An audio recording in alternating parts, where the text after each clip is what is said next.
ang mga kwento ng pag-ibig, kwento ng buhay at kwento ng pag-asa dito sa Barangay Love Stories. Love Stories.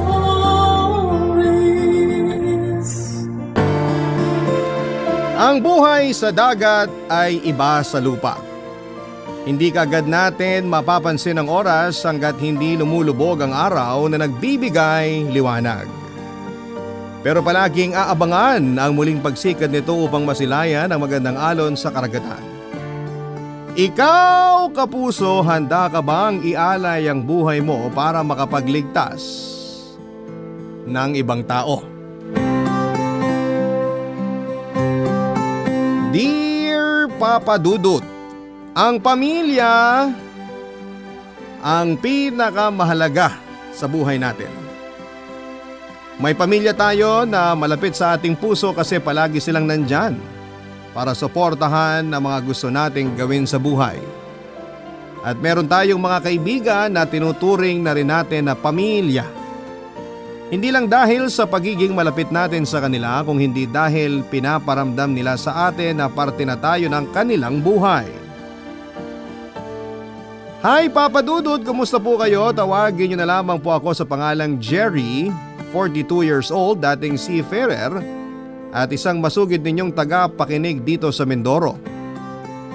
Madalas na sa Facebook live stream ko na lamang kayo napapakinggan dahil mahina ang signal ng radyo dito po sa amin. At na-inspire ako na sumulat para magbahagi ng aking sariling kwento ng buhay. Nagkakilala nga pala kami ng asawa kong si Nika sa dating factory na pinagtatrabahuhan ko. Siya ang una at huli kong naging nobya dahil hindi rin talaga ako mahilig makipagrelasyon. Ang focus ko noon ay makapagtrabaho para makatulong sa pamilya ko. At nang meron na ring sari-sariling pamilya ang mga nakababata kong kapatid ay doon ako nag-decide na oras na para pakasalan ko naman si Nika. At kami naman ang bumuo ng sarili naming pamilya. May sarili na kaming bahay noon at parehong nagtatrabaho. Ilang taon nang lumipas pagkatapos naming ikasal ay nagkaroon kami ng 4 na anak. At dahil hindi gaanong magaan ang buhay naming pamilya ay pinili ko na magtrabaho sa barko na malayo sa pamilya ko para mabigyan sila ng mas magandang buhay, Papa Dudut.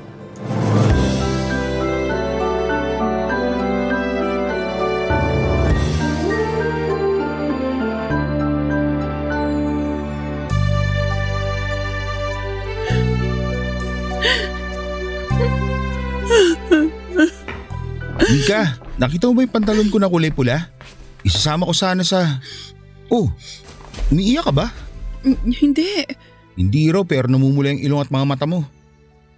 Ay, kaya pala habang nag-ayos ako ng mga gamit sa maleta sa kwarto, bigla kang nawala. Nandito ko pala sa kwarto ng panganay natin. Sorry. Alam ko na nangako ko sa'yo na hindi na ako iiyak pero ang hirap pala. Ang hirap pigilan ng sarili ko na malungkot kasi aalis ka na. Babalik naman ako, Nika. Babalikan ko kayo ng mga anak natin. Paano kung matukso ka habang nasa malayo ka? Ang sabi ng mga kapitbahay natin, lapitin daw sa tukso ang mga lalaking nagtatrabaho sa barko. At naniwala ka naman sa kanila. Paanong di ako maniniwala? May mga kapitbahay daw tayo dati na mag-asawa. Naghiwalay kasi nga ng babae yung mga mister nila. Nakipagrelasyon daw sa kung kani-kaninong babae habang nasa malayo. Kaya totoo man yun o hindi, huwag mo naman sana katulad sa kanila. Sige nga, sa ilang taon na magkarelasyon tayo hanggang sa maging mag-asawa, ilang beses kitang pinagtaksilan? Wala. Ilang beses ako ng babae? Wala rin. Ni minsan ba? Nahuli mo ako na may ka-text o kausap na ibang babae na may halong mali siya? Hindi. Oh, kita mo na? Ang tagal na natin magkarelasyon, Nika. May 4 na anak na nga tayo eh. Ngayon pa ba ako gagawa ng kalokohan na ikasisira ng relasyon nating dalawa? Saka, wala ka bang tiwala sa akin?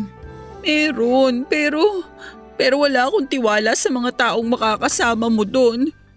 Kahit mga Pinoy o ibang lahi, natatakot ako na maimpluwensyahan kanila na gumawa ng bagay na pwedeng ikasira ng relasyon natin. Akala ko ba may tiwala ka sa akin? Bakit iniisip mo na may gagawin ako hindi maganda kapag nagtrabaho na ako sa barko? Hindi naman sa ganun. Hindi ko lang din talaga maiwasan na malungkot at matakot.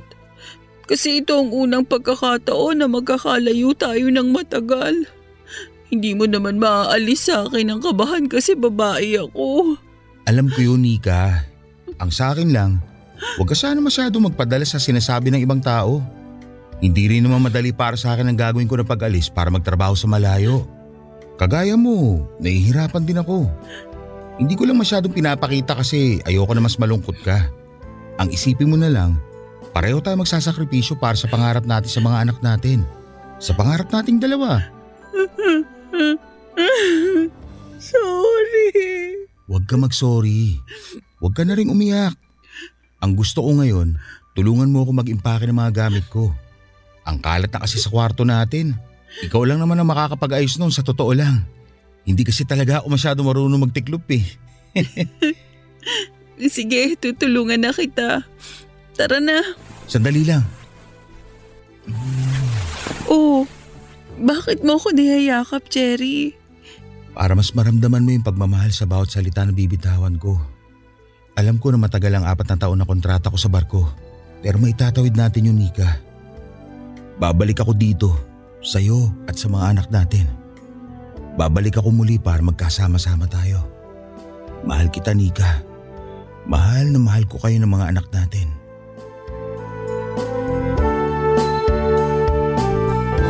Papa Dudut, meron akong kamag-anak noon na nagtatrabaho sa barko kaya kahit na ilang buwan lamang ang naging training ko ay kaagad ako nagkaroon ng opportunity na makapagtrabaho doon. Yun ang unang pagkakataon na malalayo ako ng matagal sa pamilya ko. Kaya naman naging mabigat din para sa akin ang desisyon na yon. Pero lumaki na kasi ang 4 na anak namin kaya kinakailangan kong magsakripisyo para sa ikagagaan ng buhay nila. Kapag kasi pinanganak tayong mahirap ay kailangan nating magdoble sa pagsusumikap dahil walang ibang pwedeng makatulong sa atin kung hindi ang mga sarili lang natin. Maswerte na rin ako na may kamag-anak ako na naging tulay para makapagtrabaho kaagad ako sa barko, Papa Dudut. Yung iba kasi nakakilala ko ay ilang taon pang nag-aral, nag-training at naghintay bago nagkaroon ng trabaho sa barko. Samantalang ako ay ilang buwan lamang ang ginugol ko sa pagtitraining at kaagad akong nakapasa. Ang sabi ko noon ay sign yon para mas pagbutihin ko ang pagtatrabaho para sa pamilya ko. Lalo na tuminto na rin ang asawa ko sa pagtatrabaho para mas matutukan ang pag-aalaga at pag-aasikaso sa mga anak namin, Papa Dudut.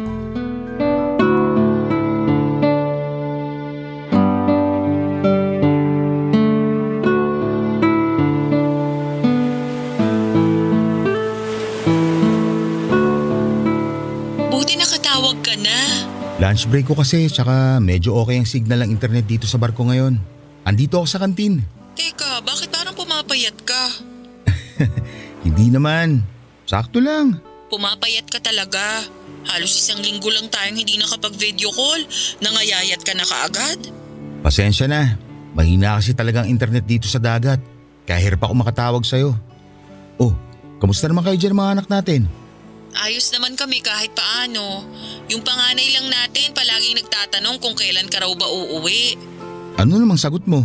Ang sabi ko matagal pa tapos ayun, naiyak na lang siyang bigla kasi namimiss ka na raw niya. Mabuti na lang tumahan siya nang sabihin ko na marami kang pasalubong sa kanya kapag nakauwi ka na. Dadalhan ko talaga na maraming pasalubong ang mga anak natin pag uwi ko dyan. Ikaw ba? Anong gusto mong pasalubong? Alam mo naman kung anong gusto ko, Jerry eh. Sapatos? Hindi. Bag? Mas lalong hindi kasi hindi naman ako mahilig sa mga bag. Ano palang gusto mo? Isa lang naman ang gusto ko. Ang umuwi ka para makasama ka na namin ng mga anak natin. Miss na kasi kita eh. Ako rin. Sobrang miss na kita. Yung mga yakap mo sa akin, pag-aasikaso mo saka… Nika? Naririnig mo pa ako? Hindi ka na kasi gumagalaw eh. Ay, nawalan na naman ang internet dito sa barko.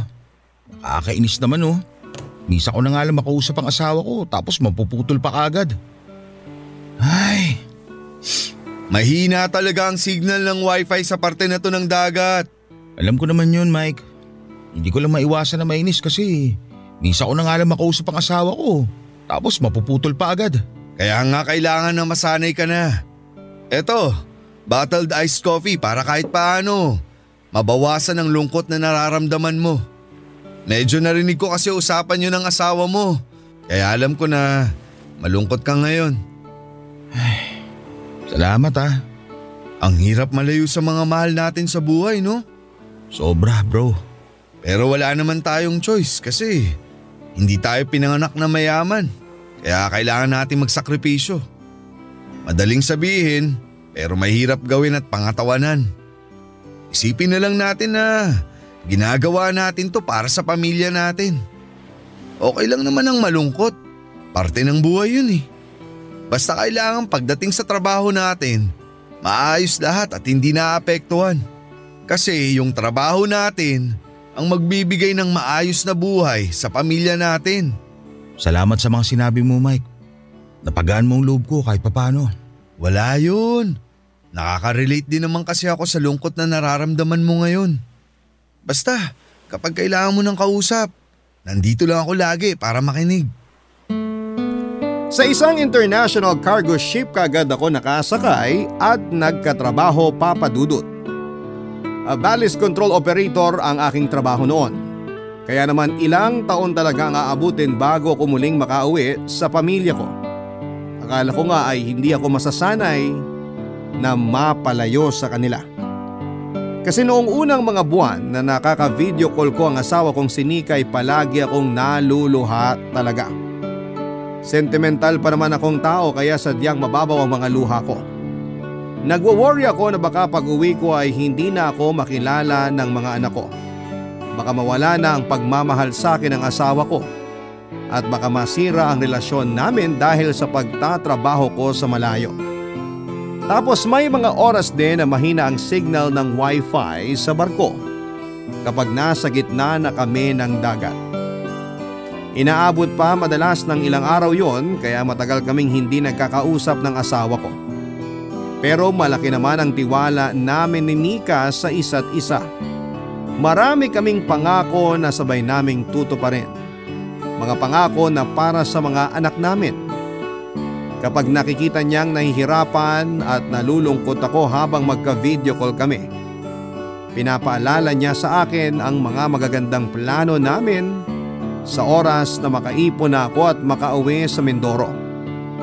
Yung pagpapaayos namin sa maliit naming bahay, planong pagbili ng lupa para maging taniman ng gulay, pagpapatayo ng tindahan para kay Nika at kung ano-ano pa. Ang sabi ni Nika ay pareho kaming nahihirapan kaya kailangan na pareho kaming magpakatatag para sa pamilya namin, Papa Dudut. Barangay Love Stories. Barangay Love Stories. Papa Dudut, si Mike ang isa sa mga pinaka naging malapit sa akin na katrabaho ko kasi kasama ko rin siya sa kwarto. Madalas ko siyang kakwentuhan tungkol sa buhay-buhay. Magaan siyang kausap at napapagaan ng mga payo niya ang loob ko. Nakakatuwa kasi pinapaalala niya rin sa akin ang dahilan kung bakit ako nagsasakripisyo para magtrabaho sa malayo. Pareho kasi kami nagtatrabaho para sa pamilya namin. Kaya kailangan nagayahin ko raw siya na palaging pilit na nilalabanan ang lungkot at pagka-homesick. Papa Dudut, totoo pala talaga yung naririnig ko na lapitin daw sa tukso ang mga taong nagtatrabaho sa barko, lalo na yung mga lalaki. Kapag kasi dumadaong kami sa isang bansa para magpahinga, para sa susunod na biyahe namin ay madalas akong niyayaya ng ibang katrabaho ko na pumunta sa mga kilalang bar sa lugar na yon. Sinasabi nila na hindi naman daw malalaman ng mga asawa namin ang gagawin naming pagliliwaliw sa ibang bansa, na kailangan din daw naming aliwin ang mga sarili namin. Pero ayokong sirain ang tiwalang pinabaon sa akin ng asawa ko. Kaya naman ako kontento na lamang ako na magstay sa hotel kung saan kami magpapalipas ng oras at pahinga bago muling magtrabaho sa gitna ng dagat. Mabuti na lang din Papa Dudut hindi rin sumasama si Mike sa mga ganong lakad ng ibang katrabaho naming lalaki. Wala pa naman siyang asawa at anak pero hindi rin daw siya mahilig gumimik. Kaya siya ang madalas kong nakakasama sa pamamasyal sa mga desenteng lugar sa bansang dinadaungan ng aming barko. Ganun po ang naging routine ng pagtatrabaho ko ng ilang taon sa dagat Papa Dudut hanggang sa hindi ko namalayan na mahigit 4 na taon na pala akong napalayo sa pamilya ko Papa Dudut.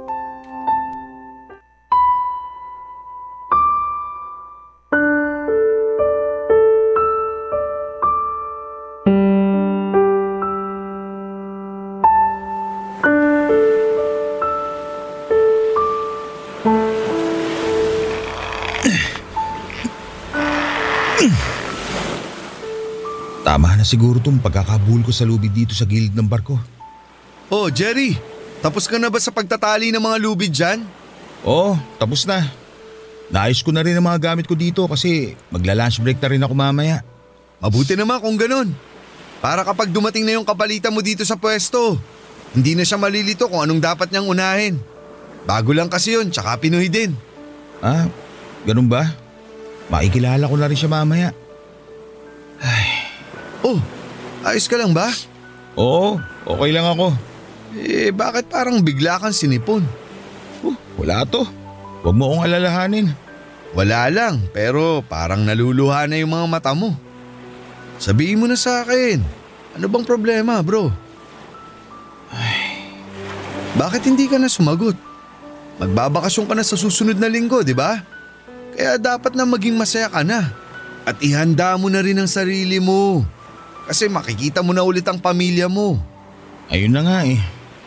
Hindi natuloy yung bakasyon ko sa Pilipinas. Ha? Bakit naman? Nagkasakit kasing isang ballast control operator na dapat papalit sa akin para makapagbakasyon ako. May tuberculosis daw siya kaya ilang linggo siyang hindi makakapasok para magpagaling. Pwede ka namang maghanap ng ibang ballast control operator na pwedeng pumalit muna sa'yo, di ba? Sayang din kasi yung mga inipon mong pera pang bakasyon. Saka nakwento mo na nakaanda na rin halos mga gamit mo. Handa na talaga lahat pero kahapon nga, kinausap ako ng bisor natin. At sinabi niya na hindi ako pwede magbakasyon, walang papayag na sumalo ng mga trabaho ko. Di ako na lang ang sasalo. Ha? Sigurado ka? Oo naman. Naikutan ko na halos lahat ng trabaho dito sa barko. Kaya alam ko na galawan sa trabaho mo. Pero 2 buwan ka mawawalan ng day off. Saka magkakaroon ka pa ng 15 hours duty dito sa barko kapag sinalo mo yung duty ko. Ayos lang yun sa akin. Kasi sanay naman ako sa puyat at trabaho. Pero di ba dapat uwi ka rin sa Pilipinas sa susunod na buwan? Pwede ko namang i-reschedule na lang yun. Sasabihin ko lang sa nanay ko na magpapadala na lang ako ng sobrang pera para panggastos nila sa bahay. Manganganak na rin kasi yung isang kapatid ko kaya kailangan nila ng mas malaking pera. Kaya makakatulong din sa akin yung dagdag na duty ko sa trabaho. Ano, okay lang ba sa'yo? Siyempre naman, okay na okay sa akin.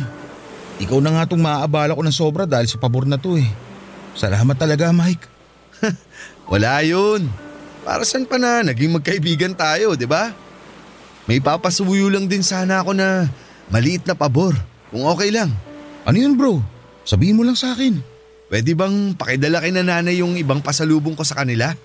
Para sana hindi na ako gumastos sa pagpapadala ng package kung sakali. Sige ba? Walang problema. Ako pa mismo maghatid ng mga pasalubong mo sa bahay mo. Papa Dudut, sobrang natuwa ako nang sa wakas ay magkaroon ako ng schedule na makapagbakasyon sa Pilipinas. Mahigit 4 na taon na nga kasi akong nalalayo sa pamilya ko dahil automatic na nare-renew ang kontrata ko. Kaya naman nang magka-schedule ako na makapagbakasyon sa wakas ay sobrang pagtitipid at pag-overtime ang ginawa ko para makaipon ako noon. Alam ko kasi na malaki ang magagastos ko sa pag-uwi ko sa Pilipinas. Pero nang sabihin sa akin ng superior namin sa trabaho na hindi na ako pwedeng magbakasyon, ay sobra talaga akong nanlumo, Papa Dudut. Kasi ang tagal ko na rin gustong makasama at mayakap ang pamilya ko. Naiyak na nga rin si Nika nang sabihin ko yon sa kanya sa video call. Akala niya raw kasi ay muli na kaming magkakasama-sama kahit 2 buwan lang. Pero grabe ang tuwa ko sa naging suggestion ni Mike na payag siyang hindi mag-day off at saluhin ang shift ko para makapagbakasyon lamang ako, Papa Dudut.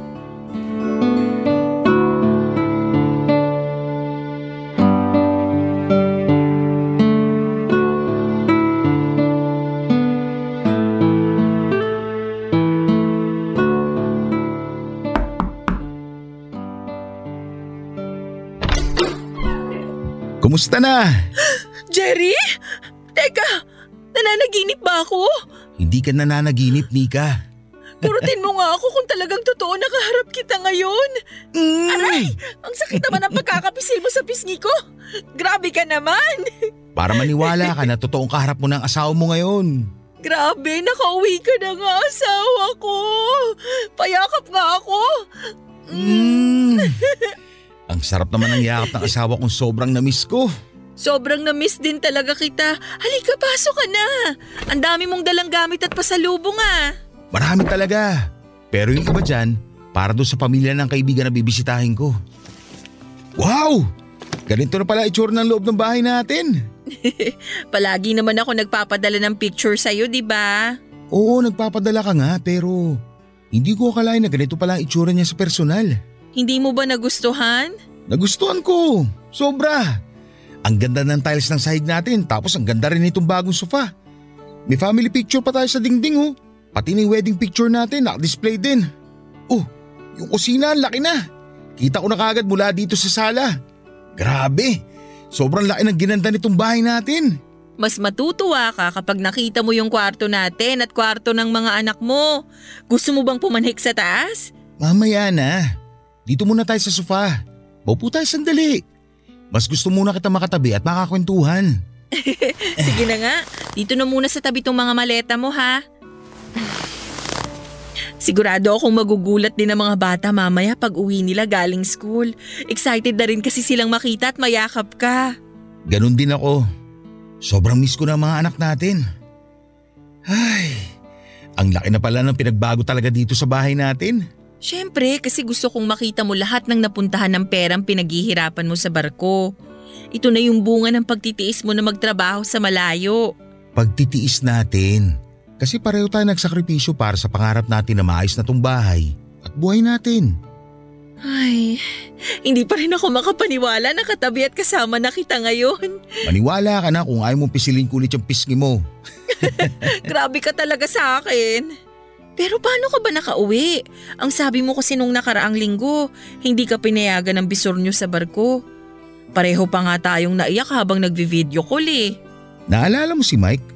Yung una mong naging kaibigan sa barko? Oo, siya nga. Nang malaman niya na hindi ako makakauwi kasi nga nagkasakit yung dapat na re-relyebo sa akin. Sabi niya siya na raw munang sasalo ng mga trabaho ko. 2 buwan siyang walang day off. Tapos magtatrabaho siya ng 15 hours kada araw. Hala? Buti okay lang sa kanya. Nagulat nga ako eh. Kasi siya pa talaga nag-suggest na sasaluin niya ang duty ko. Dapat kasi uuwi rin siya sa susunod na buwan. Pero kinansel na lang niya. Kaya yung ibang gamit dyan na dala ko para yung sa pamilya niya sa Batangas. Pinasuyo niya na isabay sa mga iuwi ko dito sa Pilipinas. Pumayag naman ako kagad kasi yun na lang ang pwede kong gawin bilang pasasalamat sa kanya. Ang bait naman pala talaga ng kaibigan mo. Sobra. Parang ang siya na yung naging kapatid ko habang nagtatrabaho kami sa gitna ng dagat eh. Kapag nalulungkot ako, siya ang madalas na nagpapalakas ng loob ko. Pinapaalala niya sa akin na may pamilya ako naghihintay dito sa Pilipinas. Na kailangan kong kayanin lahat para sa'yo at sa mga anak natin, Nika.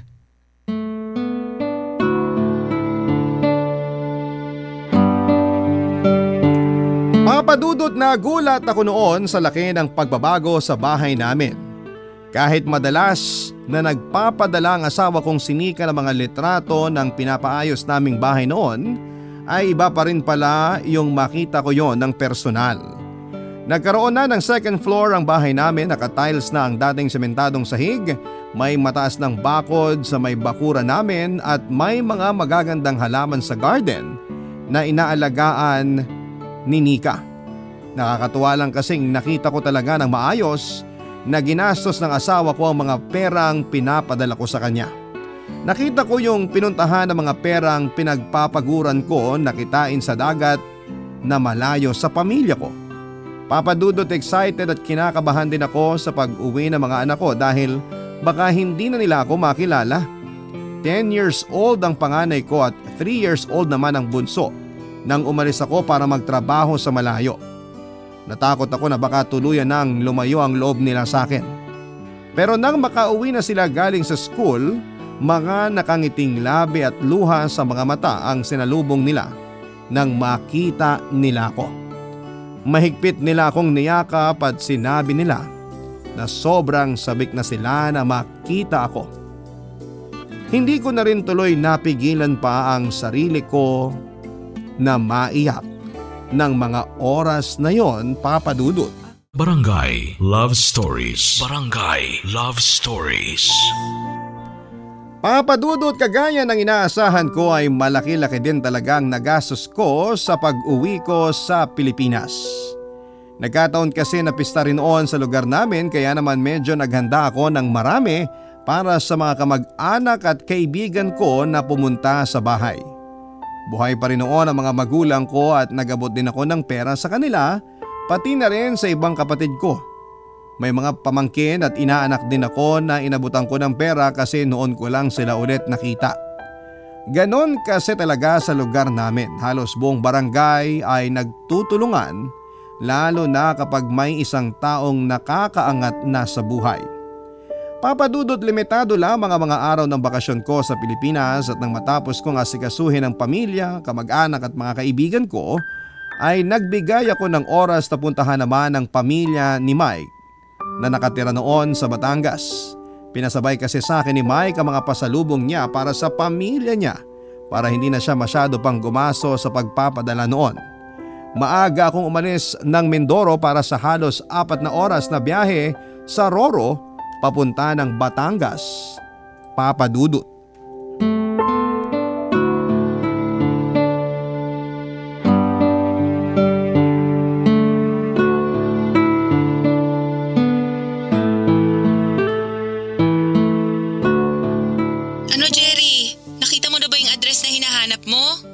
Mukhang ito na yun, Nika.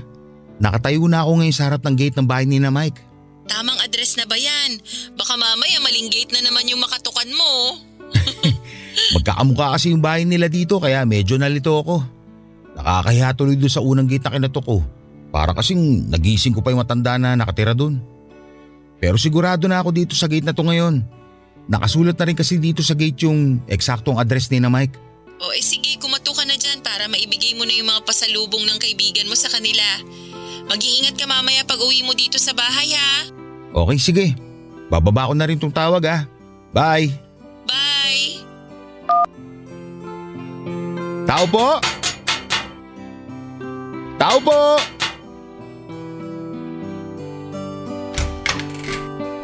Sino yan?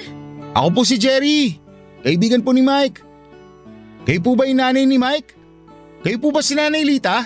Oo. Lita nga ang pangalan ko. Sandali lang ha, lalapit ako dyan sa may gate. Salamat po, Nay. Kaibigan ka kamo ng anak ko? Opo, Jerry po ang pangalan ko. Kakauwi ko lang po ng Pilipinas. Bale, may pinapaabot po siya sa inyo na ilang pasalubong. Pinasabay niya po sa akin. May dala nga rin po pala akong kopya ng ID niya. Baka raw po kasi hindi kayo maniwala na kaibigan niya ako. Ito po oh. Kaibigan ka nga ng anak ko kasi alam niyang hindi ako basta nagpapapasok ng ibang tao dito sa bahay ko. Pero halika, pumasok ka na dito. Tutulungan na rin kita dyan sa mga dala mo. Kaya ko na pong bitbitin to.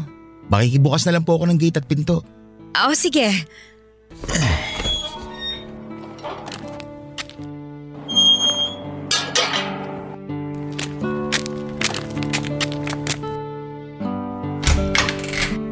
Halika, pasok ka.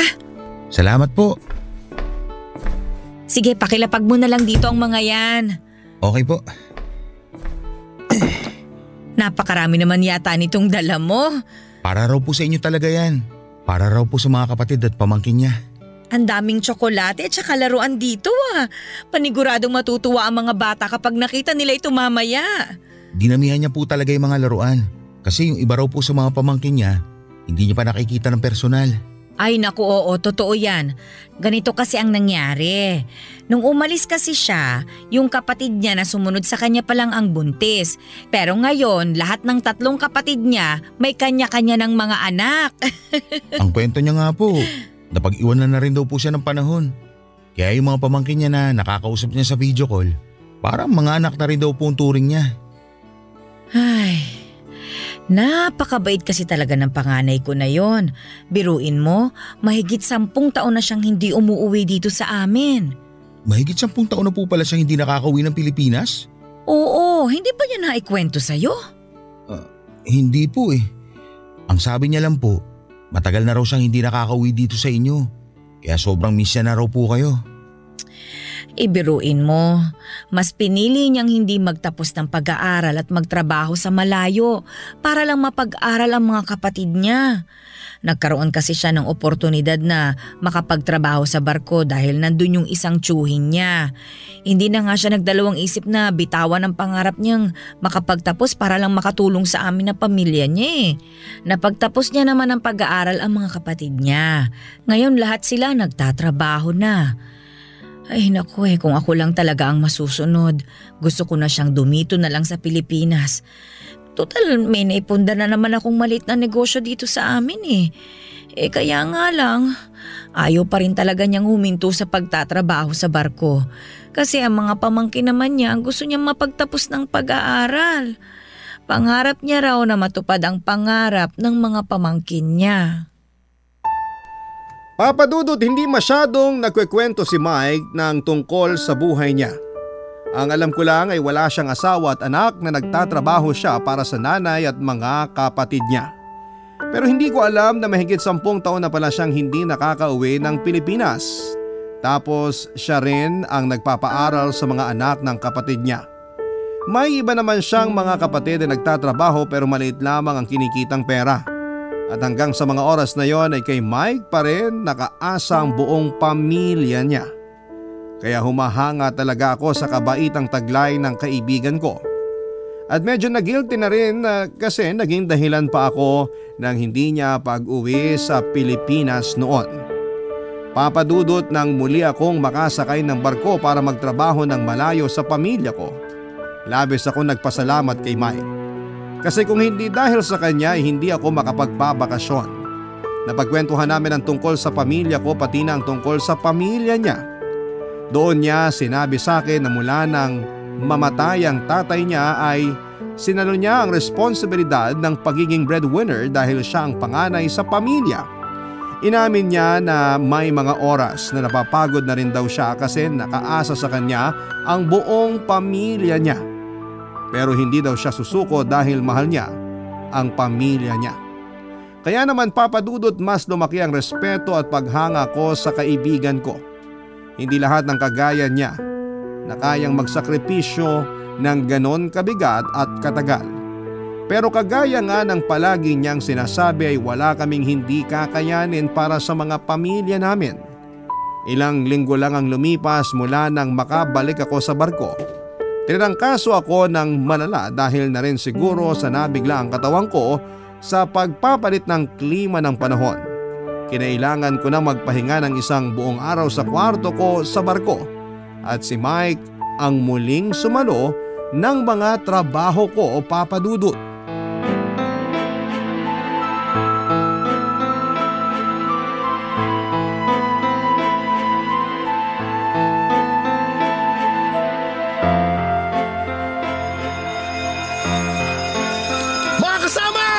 Bilisan niyo!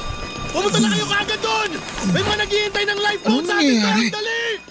Bakit parang nagkakagulo sa labas? Sige na, bilis! Teka, bilis! ano tong usok na to? Bilisan niyo! Ang kapal ng usok! Nahihirapan ako makita ang dal! Jerry! Jerry, nasan ka? Nandito ako malapit sa kama. Hindi kita makita, ang kapal ng usok, Mike! Teka, lalapitan kita dyan! Eto, nandito na ako! Ano bang nangyayari? May nag-leak sa engine! Yun ang naging dahilan ng sunog sa may ibaba ng barko! Malaki na yung sunog, kaya hindi na nila mapula. Kumapit ka sa braso ko para sabay tayo makalabas ng kwarto. Dali! Sige. Ang kapal na talaga ng usok, grabe! Nahihirapan na akong huminga. Akala ko kanina dahil lang sa ubo ko. Yun pala, may sunog na dito sa barko. Malapit na tayo makalabas, kaya kumapit ka lang sa braso ko.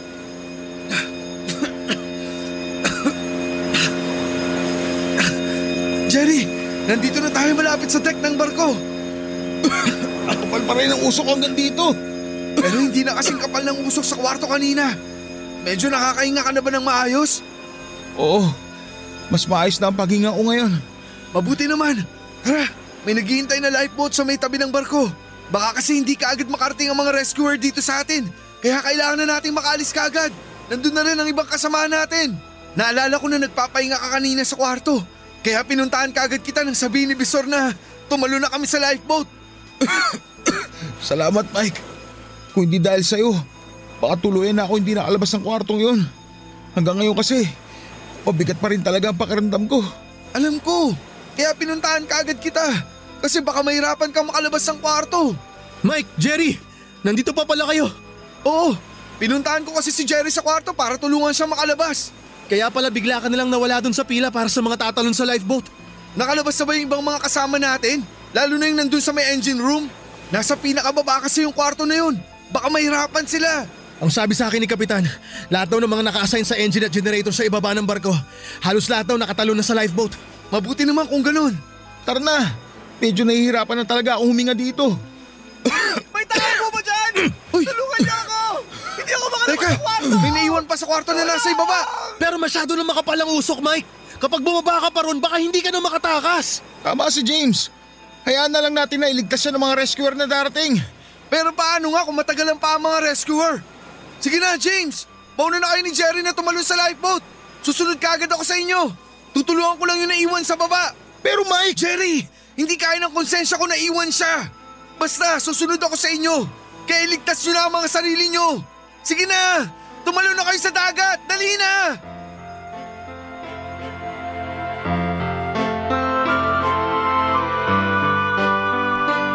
Papadudot ng magkasakit ako sa barko ay pinilit ko po talagang magtrabaho. Kahit kasi nasa barko kami pero hindi kami nakapag-in sa time card namin para magtrabaho ay hindi babayaran ng araw na yon. Pero sinabi ni Mike na magpahinga na lamang daw ako at siya na lamang ang sasalo ng mga trabaho na kailangan kong gawin. Mag-o-overtime na lamang daw siya at ang bayad sa overtime niya ay ibibigay niya sa akin. Nakakahiya na talaga yon pero naging mapilit si Mike. Nagwo-worry raw kasi siya na baka kung ano pa ang mangyari sa akin kaya sinalo niya ang mga trabaho ko. Hanggang sa iyon nga papadudot nagkaroon ng malaking sunog sa barko habang nagpapahinga ako sa kwarto. At kung hindi pa ako pinuntahan noon ni Mike ay baka hindi kagad ako nakalabas ng kwarto sa kapal ng usok at tuluyan ng natupok ng apoy. Nang maalalayan ako ng isa ko pang katrabaho na si James ay bumalik na si Mike sa ibaba kasunod ng paglabas ng iba pa naming mga katrabaho. Si Mike daw ang tumulong sa kanila na makalabas sa kani-kanilang mga kwarto. May naghihintay ng lifeboat sa amin noon pero ayoko pa sanang sumakay dahil hinahanap ko si Mike. Kaya lang ay pinilit na ako ni James na tumalon sa dagat at sumakay doon dahil lumalakas na ang apoy at kumakapal na ang usok sa barko. At mabigat sa loob ko na iwanan ng barko na yon nang hindi ko pa nakikita si Mike. Papadudot mahigit kalahating parte ng barko ang natupok ng apoy. May ilang kasamahan din akong hindi nakaligtas at tuluyang nasawi doon. Sa kasamaang palad ay kasama si Mike sa mga hindi nakalis ng barko. Nang tuluyan nang mawala ang apoy ay bumalik kami sa barko at naiyak ako nang makita ko si Mike. Nawala ng buhay. At sunog ang halos kalahati ng kanyang katawan. Nasa loob siya ng isang kwarto ng katrabaho naming nakaligtas mula sa apoy. Sinabi ng katrabaho namin na yon na tinulungan siya ni Mike na makalabas ng kwarto pero hindi niya napansin na hindi na pala ito nakasunod dahil sa makapal na usok.